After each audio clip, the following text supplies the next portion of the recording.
J'allais vous dire, les filles ne fait que de prendre des références de la Bien sûr, non, non, Révolution. bien entendu. On se rend compte aussi quand même qu'ils les détournent totalement de leur objet et de leur nature pour en faire un argument politique, très souvent d'ailleurs en disant n'importe quoi.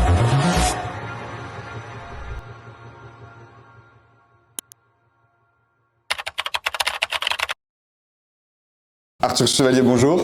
Merci beaucoup d'avoir accepté de répondre à nos questions. Vous êtes éditeur d'histoire, historien, spécialiste de Napoléon. Vous avez écrit plusieurs ouvrages sur Napoléon. Ma première question est de savoir, est-ce qu'on aime encore l'histoire en France ? Je pense qu'on aime énormément l'histoire en France et surtout on l'aime beaucoup plus qu'ailleurs en fait. La France c'est vraiment le pays le plus historicisé d'Europe et peut-être du monde. C'est-à-dire que notre histoire définit notre identité et il est chez nous par exemple impensable qu'un homme politique ne se positionne pas par rapport à des grands événements de l'histoire de France. Évidemment ça provoque beaucoup de débats et c'est une vraie ligne de fracture, mais c'est la preuve aussi justement que c'est quelque chose de déterminant pour l'identité de tous les Français, d'ailleurs de droite, de gauche, c'est pas une question politique, c'est une question intellectuelle, c'est une question culturelle. Donc, d'ailleurs, à propos de culture, c'est une véritable exception culturelle en France, l'histoire. C'est pas quelque chose qui est le passé, ça détermine le présent. Ça, c'est une vraie particularité française, je trouve. Mais avec la cancel culture, le wokisme, etc., est-ce qu'il n'y a pas une vague qui cherche à lutter pour essayer d'effacer cette histoire ?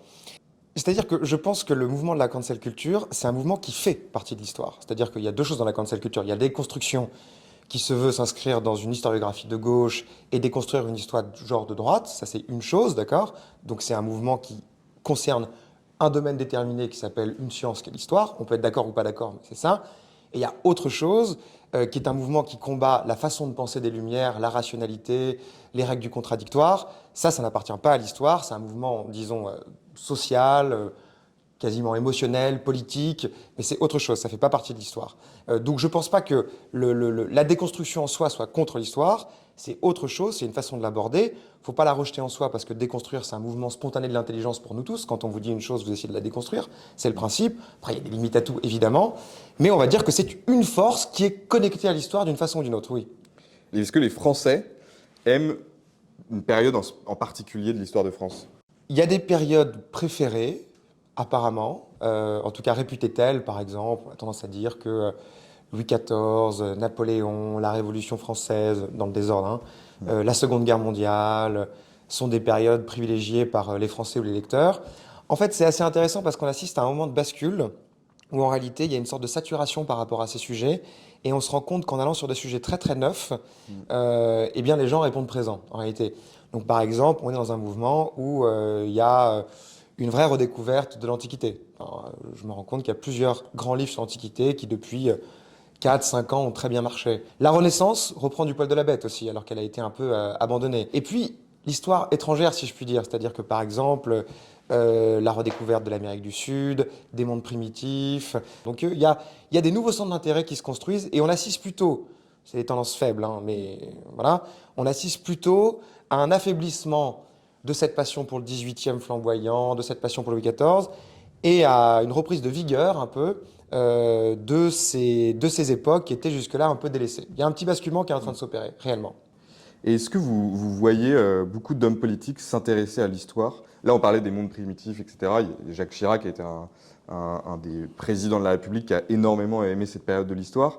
Est-ce que ce lien qui existe entre, j'allais dire, littérature et politique existe aussi entre histoire et politique ? Le lien entre les hommes politiques et l'histoire, pour ce qui concerne aujourd'hui, d'accord? Parlons de ceux qu'on peut voir aujourd'hui. Bon, j'ai pas l'impression que ça les passionne énormément. Ils finissent par s'y intéresser quand il y a une pression politique pour s'y intéresser. C'est-à-dire, là, cet été, à la rentrée, il y a eu un grand sujet, Robespierre et la terreur. Donc, Ouais, c'est ça. ils ont commencé à se positionner sur J'allais vous dire, Robespierre. les filles ne fait que de prendre des références de la Bien sûr, non, non, Révolution. bien entendu. On se rend compte aussi quand même qu'ils les détournent Hmm. totalement de leur objet et de leur nature pour en faire un argument politique, très souvent d'ailleurs en disant n'importe quoi.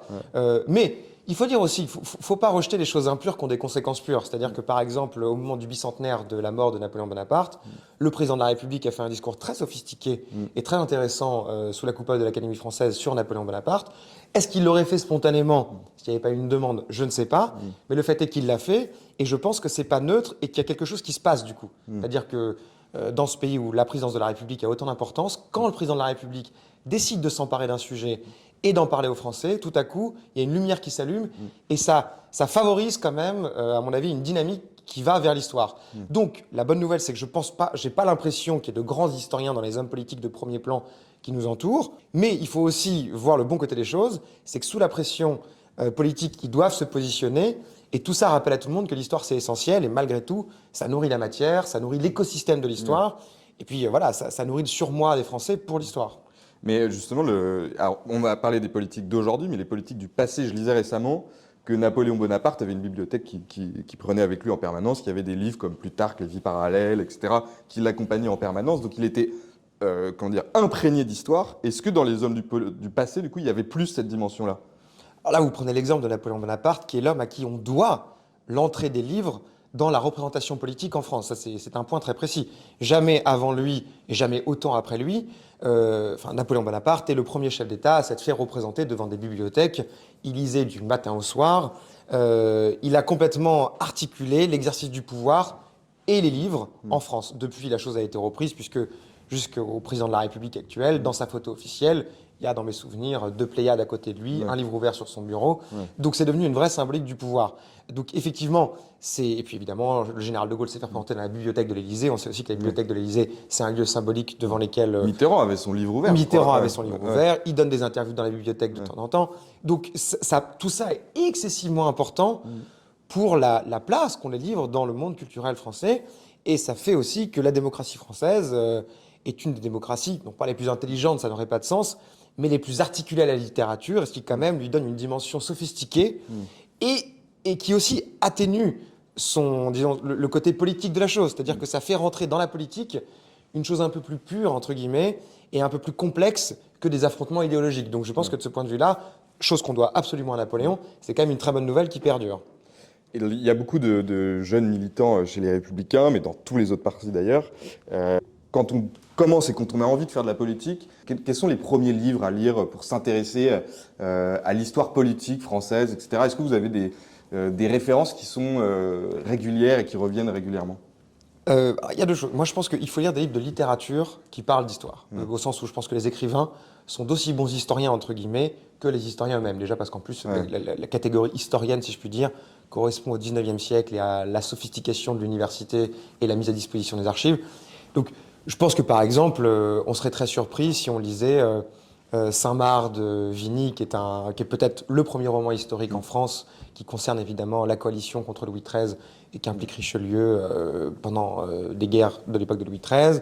Je pense qu'on apprend tout autant sur la Restauration en lisant des histoires sur la Restauration qu'en lisant Stendhal, par exemple. Armance, Lucien Leven.